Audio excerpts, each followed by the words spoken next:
Hello, everybody. Welcome to All Villa, No Filler. Please like and subscribe. Give me a Christmas present and click that subscribe button as we race towards 3,000 subscribers. Come on, let's get there. Um, anyway, I'm just back from Villa Park. It's midnight, so as you can imagine, as usual, it takes a while to get back from the villa. But I am back here at home in Solihull, or my parents' home in Solihull. And well, Aston Villa won, Sheffield United won. Not the result we all wanted, but a result we could see coming. I think a lot of Villa fans, look, we're not an arrogant fan base because we have lived through some difficult times as Villa fans, and we know how difficult it is to keep picking up positive results. And Sheffield United, it didn't take a genius to work out with a new manager bouncing Chris Wilder, a very clever manager, a canny manager who did a really good job with them before, getting them into the top half of the Premier League before they were relegated. This season, obviously, they've had a horrible time of it under Heckingbottom. In comes Chris Wilder. I think he just knew that he would look at Villa and think, well, Aston Villa, 15 home games, one in a row.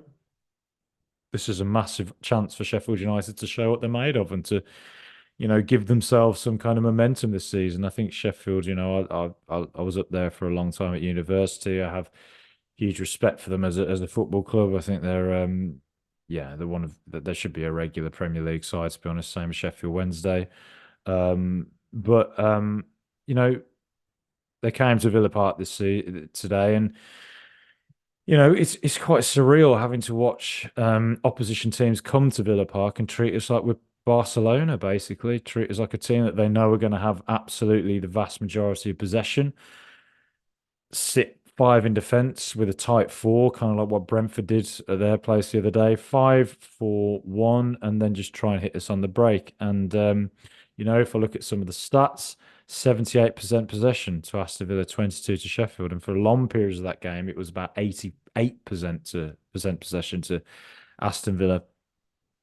So being in the stadium, it was an electric atmosphere, particularly to start with. But Sheffield, I think their game plan was just don't concede early, just be kind of rough and tough, and don't let Villa play their way into it. But the fact is, Villa were camped in their half, and Sheffield just, they didn't want the ball really. They just knock it away and hope that a long ball over the top might just break for a Cameron Archer. But then at the same time, the game plan was just hold off, try and hold Villa out, and then as the game wears on, Villa get more frustrated. Then they can introduce a player like Hamer, very, very talented player, or introduce an Ollie McBurney to just kind of add a little extra dimension up front, and then maybe they get a goal that way. And that's exactly what happened. Fair play to Sheffield, really, and fair play to Chris Wilder. His game plan worked against a team that have won 15 in a row. That's a huge achievement, for a team at the bottom of the league, low on confidence, and need points. And I think full credit to Sheffield, really. But I think when it comes to Villa, if I'm honest, I sort of felt. I mean, it's very easy to say that the build up was slow, and it was slow, and it felt at times like it could have been quicker. But at the same time, it's very difficult not to be slow when the other team literally just camps in defence with 5-4-1, with a very tight four to their five. So trying to play through that is difficult. But in the first 20 minutes, it felt like Villa were causing them a lot of problems and were playing through. I think there was one really nice passage of play down the left between Ramsey and Louise, and Louise put a curved ball in with the outside of his foot, and it didn't quite come off. I think a ball into the back post with Ollie Watkins in the stadium, it looked instantly like a penalty. Uh, I don't know. I've looked at the replay, and I think it probably was a penalty. He had his hand. It felt like Watkins was both pushed and held. I think if the referee gave it, I don't think VAR overturns it. But then again, it's one of them that if the referee doesn't give it, I'm not sure VAR sends him to the screen. So it's just on a referee's whim, really. And I just in the stadium, I just instinctively felt that that was a penalty, but he didn't give it. And that's the challenge for Villa, isn't it? If you want to be competing right at the very top, you have to find a way to break a team like a Sheffield who comes and defends against you. And I'll speak a little bit on that more in a second about that low block. But You know, with the fact that we faced it a few times this season, and really, really ponderously struggled to break down those teams that do that.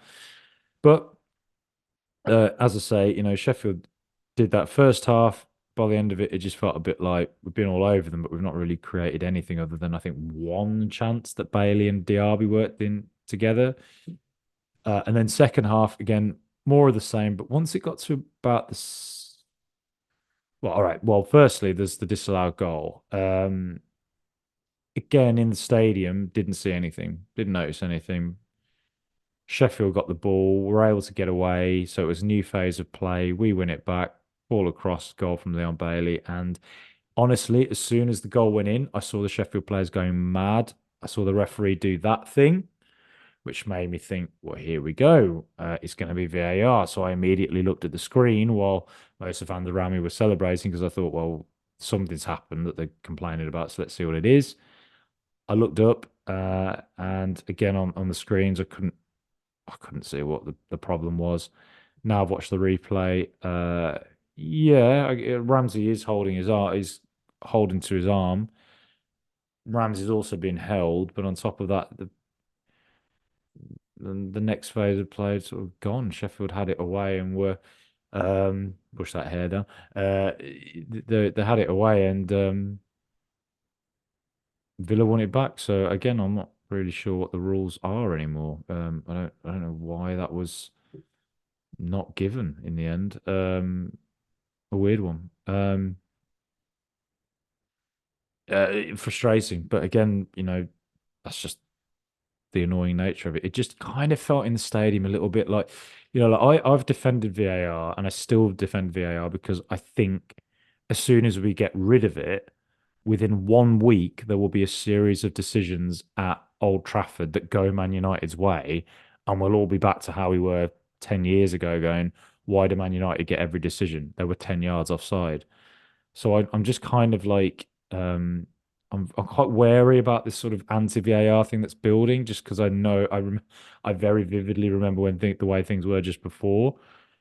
Um, it came in. But tonight was again probably a game where you could say for those who want rid of VAR, that was a good case study because in the stadium there were just so many checks. And when Sheffield scored, this is probably not something that was noticed on TV, but there was a long VAR check again for something that in the stadium felt like I don't know what they're looking at. Like, all right, so the ball came out to Yonderan. Yonderan, foolishly, in my opinion, instead of just looking at the ball, looked at the Sheffield player and thought, I'm going to try and physically outdo him, but then move towards the ball. It's not, it's not the worst thing a striker's done. Strikers do that quite a lot, but it just felt a little bit immature because I was watching him doing it. I thought, all right, whatever. And then the Sheffield players all got wound up. I don't know why. It was like nothing happened. You could see nothing happen. But then there was just a long VAR check again. And you were like, this is like the fifth time tonight. Like, and it's like I can see in the stadium, I'm like miles away from it. I can see that it doesn't need this level of checking. Like, just get on with it. Um, and nothing came of it. But what happened was that the VAR check ended, and immediately Sheffield took the free kick in a way as if like the referee hadn't really allowed the Villa players to just settle after that. So he said they took the free kick, and Villa had to react and got caught out by it. And John McGinn's racing back to stop Hamer, dives in to stop and gets done. Hamer pulls it back to Archer, and it's a goal. I I genuinely think VAR calls that goal. It was a pointless check, and again, the free kick was allowed to be taken far too quickly after the decision's given. So the players are not switched on. It was really annoying. It was like genuinely. I don't. I'm not making excuses. I think Sheffield's game plan worked brilliantly, and I'm sure it'll work out again this season for them. I don't fancy going to Bramall Lane, for instance, and I'm sure a lot of teams are going to come unstuck at Bramall Lane. Maybe they will have a late surge to stay up. But I just felt it was really annoying. It was really annoying. It just felt like the referee didn't stop to just give it 5 seconds and just make sure everyone's alert. Because you've got to be alert for quick free kicks, but when it's a VAR check that just runs on forever, why would you be alert? Because you haven't got a clue when it's going to end. So I don't know. I just thought it's the kind of thing pundits not going to talk about. But in the stadium, it was blatant. It was like VAR literally caused that goal because it ran on for ages. No one knew when it ended, and then but when it did end, the referee just goes to Sheffield player, yeah, play on, and they just kick it quickly. It's like, what are you supposed to? What are you supposed to do about that? I don't know. I'd be pretty furious if I was Unai Emery about that. But whatever, it's just football now, isn't it? So, anyway, I think Villa. So Villa nearly scored after that goal went in. Let's face it, that goal went in about the 85th minute. So you're thinking, right, here we go. This is the old Villa, the classic Villa. That's what they do. They lose, they get a great result, and then they lose 1-0 at home to Sheffield United. Back in the day, it would have been a 1-0 loss at home to someone like a Sunderland who were struggling that season, and you somehow lose to a Michael Chopra goal over the top. I was in the stadium when that actually happened. But tonight, you just kind of felt like Villa's attitude now is do not give up. You just keep going, right? So Sheffield settle back into their defensive shape. And what a brilliant run from Zaniolo. I said on Twitter I thought Zaniolo was going to get his goal tonight, his first Premier League goal tonight after he got his first goal for Villa against Zielinski.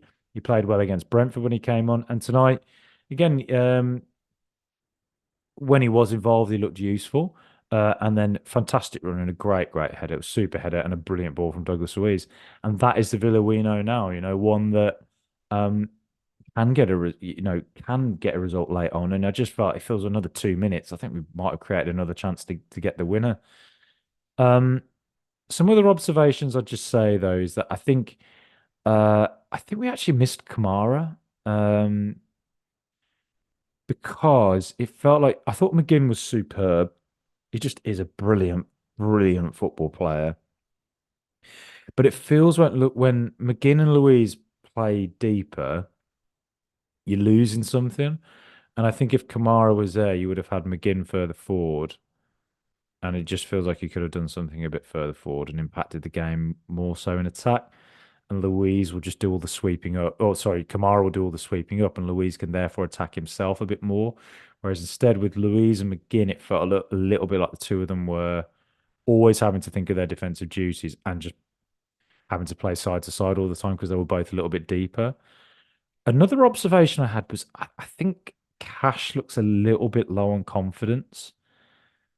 Um, I don't know whether it's in his head a little bit. You could kind of see like I don't know whether Emery was getting annoyed at him, Martinez was getting annoyed at him. It just felt a little bit like in the last 20, 15 minutes, he looked really tired or like I don't know, like he lost his confidence or it just felt like when a player went at him, you weren't sure that he was going to stop them. And when he went forward, you weren't confident his touch would be quite right. There were a couple of occasions when he'd be bombing forward. If his touch was just a little bit further, if he just got his touch slightly right, he'd be able to bomb into some space. But instead, it'd be a slightly clunky touch, and then he'd have to pull back, and then we'd be back, Sheffield back into their shape, and we do the same thing again, pass, pass, pass, pass, pass around, and can't really quite find a way through. Um, that's not me getting at Cash. I just thought he looked a little bit low on confidence at period, particularly in the last 15 minutes. It was I felt a bit sorry for him to be honest. But he had some good moments in the game, but yeah, just something looked a little off in that last 15. I think uh, Villa as well. It's a bit of a running theme, isn't it? The low block. Zrinski Mostar came to Villa, sat deep. I was at that game. Felt like deja vu. Sat deep the whole game. And Zrinski, a team that if they're in the Premier League, I mean, God only knows how they do. Probably not very well. But professional footballers who are well coached and structured in a defensive shape are really bloody hard to get play through. It's really hard to beat them. Zrinski did it to us. Nottingham Forest did it to us at the City Ground. Sheffield United have done it to us now tonight. Brentford did it for a long period the other day at the G Tech, and it was only for a red card that we really started to find our way through. It's it's something we've got to get used to, and something that I'm sure Unai Emery, Paco Esteran, and the rest of the coaching staff are probably thinking long and hard about. That, now that other teams see us as like the team that are going to be more ball dominant and are willing to allow us to have 80% possession of the ball, if they're just going to get into their shape all the time very quickly and be hard to break down, how can Villa find a way through more regularly? How do we break through those defensive walls? You know, Hadrian's wall lined up. How do we get through it? The Great Wall of China. Genghis Khan managed to get through the Great Wall of China by just walking around it. So maybe that's what we need to do. Just go out wide and figure out a way to break past their fullbacks, or I don't know. There was one occasion tonight where Douglas Luiz got the ball, played it into Duran's feet, and he laid it off to Watkins, and Watkins had a poor finish. He probably should have scored, to be honest, with a player of his quality. But it just felt like things like that didn't really happen tonight. Maybe we could have just done that a little bit more, like straight into the feet of a striker, lay it off, shot. And there were one or two occasions where it felt like Sheffield were out of shape, and we were quite slow to just get it out wide quicker. And once they get it out wide, then we can just break in. It just felt a little bit like. I mean, I love our desire. I love the fact that our game plan is possession and keep the ball and bully other teams in that way. But there were one or two occasions tonight where I just thought, like, I think if we were a bit more experienced playing like this, we'd have got that ball out to Cash breaking forward a bit quicker, or out to Jacob Ramsey a bit quicker. Just one or two occasions it felt a bit like, I feel like we've just pulled the ball back now and allowed Sheffield to get into the shape. And I think if we'd actually just made a gamble pass, that might have made a difference. But that said, Unai Emery's calculation would be, if we keep gambling with passes, we give possession away more often than not, and lo and behold, they come and get a breakaway goal or something. So maybe that's his thinking. But I don't know. It was frustrating. But what you've got to say is it was fantastic character to come back and not lose the game, because look, you won 15 in a row. You've beaten Man City, beaten Arsenal, and you could very easily have just gone into yourself and thought, we've blown it, and sulked. And instead, no, Villa kept going right to the last minute and nearly got a winner as well. So great character to not lose that game. And it was important we didn't lose. Man United away next, and you don't want to go into that after a really disappointing home loss against Sheffield. So it was great to get that, late equaliser and keep the positive results flowing. I think United away is going to be. I think what I suspect about United, and I'll talk a bit more about them tomorrow, is that I just have a feeling they're going to look at Villa and think, we need to put them back in their box. We're Man United. Who are these lot? And they'll sit deep like Sheffield did, but hit us on the break with better quality players. I can already see what's going to happen at Old Trafford, I think. Um, but anyway, I'll talk about a bit more about that next time. But yeah, frustrating not to get the win and go top of the league, but at the same time we didn't lose. Having conceded late, got a late equaliser. Zaniolo gets his first Premier League goal, much needed. Really happy for him. Uh, Otherwise, I think Diaby looked a little bit lost tonight. Didn't quite impact the game. I don't know whether it was because of just a lack of space, and also we got to remember, he's playing in a new position. Really, he was always a right winger at Bayer Leverkusen, and there were occasions tonight where he did actually go out to the right wing and just destroyed the Sheffield fullback, and it was like, oh, there we go, and then he's back into his second striker role and not quite impacting the game as much as it looked like he did on the right. So that's an interesting one. Again, and another conundrum that, Professor Una, I'm sure, will work out. But yeah, frustrating game. I think, fair play to Sheffield. Again, I think the game plan absolutely went to exactly what Chris Wilder would have wanted, bar the late conceded goal. Difficult to break down, and I'm sure they'll get more results now as a result of this. But it's gonna, you can't defend deep like that every game, and because you're not going to get away with that. But a smartly coached team that I'm sure will now put up much more of a fight to stay in the Premier League, and I hope they do. Apart from when Villa go to Bramall Lane, and hopefully, don't don't lose or draw there. Hopefully we get a win. But yeah, yeah, fair play to Sheffield and frustrating with Villa. But look, didn't lose. So we've got a late equaliser. Keep the momentum going. Let's go to Old Trafford and get a win. Please like and subscribe. Up the mighty Villa.